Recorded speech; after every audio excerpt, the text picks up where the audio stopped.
What's up, Mad World? It's me, Coach Sess. Hey, I was doing some thinking, listening to the last UFC broadcast, and they kept saying that the cage was the reason why you're seeing more submissions, more finishes, more action. And I got to thinking about it. You know, some of the concepts that I saw that were in effect.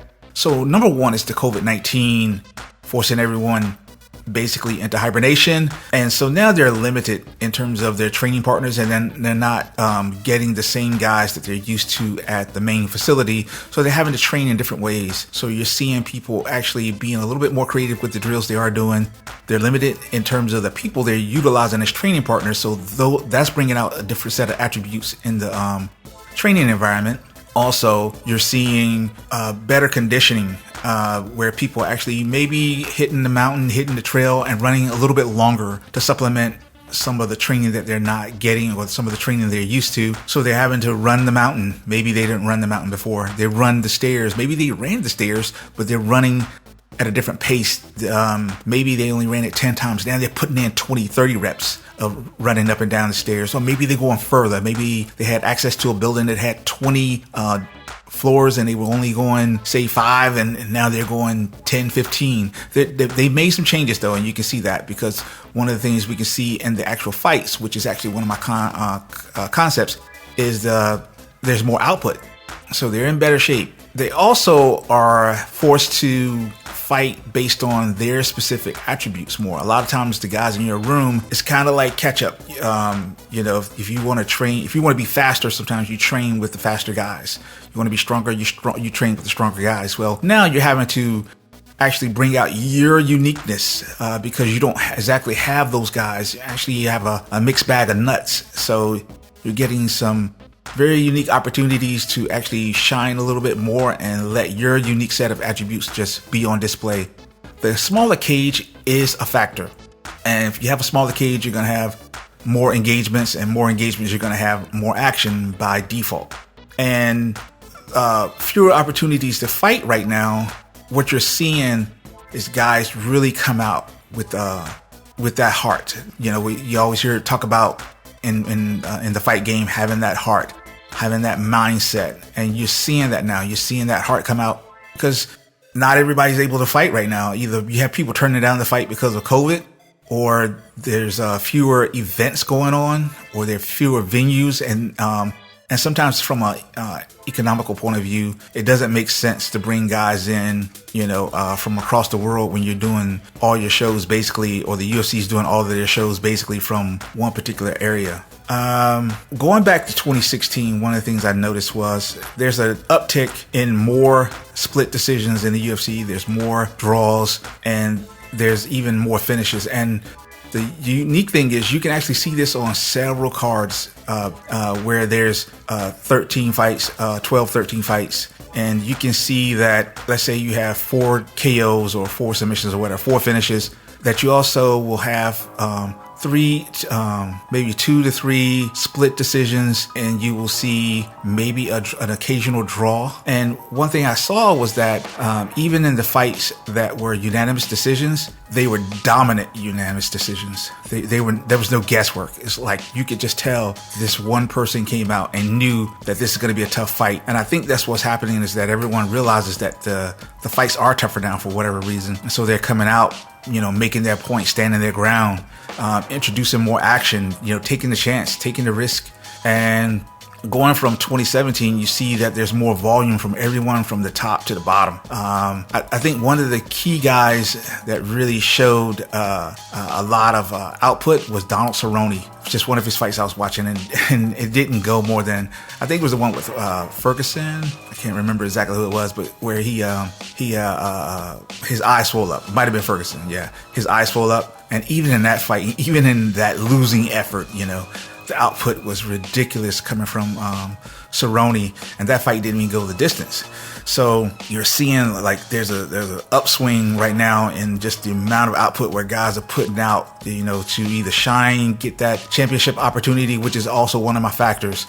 People, if you listen to a lot of interviews now, people want to be champion, or at least they make that claim. I want to be champion. I want to fight the guy. I want to be the next guy in line, because we are seeing where fighters are complaining about pay. But at the same time, we do recognize that the people at the top do get a little bit more benefit. Okay, so who wouldn't want that? Who wouldn't want to benefit from being the champion or being at least a top contender? So they're fighting to be in that top 10.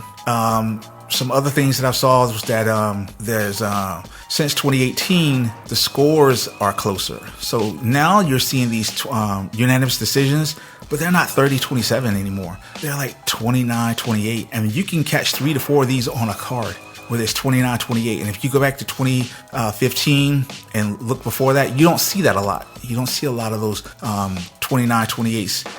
Unanimous decisions. They weren't that close. So you're seeing and that could be on the judging, or it could just be on the fighting, but I'm going to throw it in there. Something changed. That's all that really matters. Another factor is you're having the first timers who are getting into the UFC. They're getting guys with 3, 4, 5 fights in the UFC already. So when you're entering the UFC, you're entering top level, and you're getting top level guys right off the bat. You're not getting these warm up fights. You're not getting another debut fighter that's making his entry into the UFC as well. You're getting top notch guys already. So I think what's happened on the in the gyms anyway, the guys are prepared for that now. And looking at my notes, I can tell where that happened or why that happened, because now there's almost no separation in the gym. You have everybody wants to make it to the big show. So even from the amateur level to the pro level, especially when you have pros and amateurs training together, there's almost no separation in skill, because they're all being trained, they're all being groomed for that main event. Because in amateur MMA, we don't have a lot of separation in terms of the rules or anything. Like I take Virginia, one of the states that I like to go to get fighters started. Basically you're doing UFC rules right off the bat. So there's really no separation in the skill. By the time you get to the UFC, you've kind of already been doing that the entire time. And if you're doing that at the grassroots level, it's just gonna grow when guys are 10, 15 fights in. They're just gonna be that much more prepared, that much more ready, and they have to make subtle adjustments. Being under the big lights, the weigh-ins, the press conferences, and all the hoopla, but if they have it within them to be who they are designed to be that champion, to be the next Israel Adesanya, it'll come out. It will come out. Another thing you're seeing is the UFC Fight Pass, where guys they're seeing this show, they're seeing the shows on UFC Fight Pass as a gateway into the UFC. So they're treating it as if I'm in the UFC already. So you're seeing them also there have this uptick in output, almost the same thing, because a lot of those cages aren't the size of the UFC, so they're probably training that way in the gym already in smaller environments. So they're ready to bring it, and I think you're going to see, whether Dana goes back to the larger cage or not, you're going to see that upswing in volume, output, in terms of KOs, finishes. It was already happening. It's been on lock now for about 2 years. Now the cage just kind of brings it out so everybody can see it. And one of the other things that you're seeing is that you're having a lot of fighters now who are not exactly at retirement age, but they're getting kicked out of the UFC. They're getting kicked out of Bellator. They're getting kicked out of one championship. And they're fighting again on the regional level. And so some of these upcoming guys, that didn't happen, say 10 years ago. That didn't happen.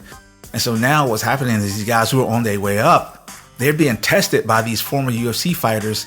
And so that's an experience that they can add to their training. They're actually getting almost a built-in testing ground before they ever get to the UFC.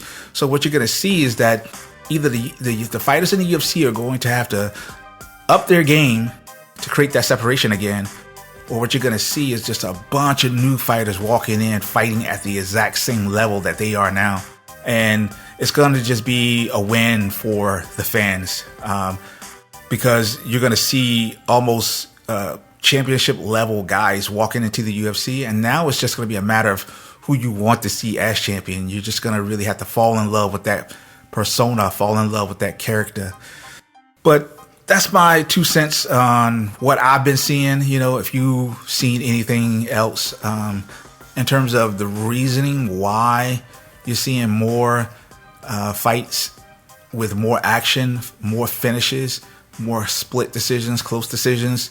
If you know of anything else or can think of anything else, hey, hit me up.